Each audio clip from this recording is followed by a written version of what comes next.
Most people get this wrong. They assume FlexPay Advance is just another high-fee payday loan.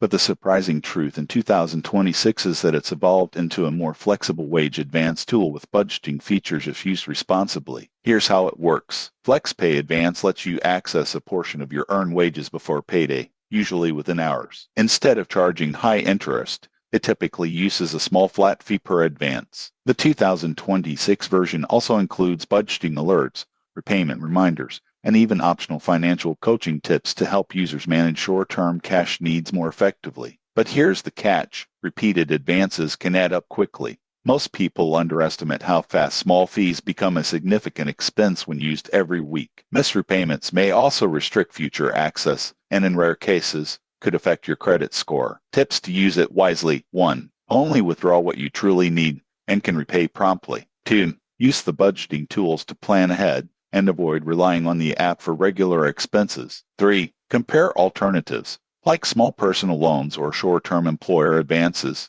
before frequent use. Who should consider FlexPay Advance? It's ideal for people with steady income who occasionally face urgent cash needs. If your earnings fluctuate or you struggle with repayment discipline, it may end up costing more than it helps. In conclusion, FlexPay Advance in 2026 can be a useful tool for bridging short-term gaps, but only if used responsibly. Overuse or late payments can turn convenience into a costly habit. Plan ahead, stick to your repayment schedule, and it can help you manage cash flow without high interest. Subscribe for more practical financial reviews and tips to stay smart with your money.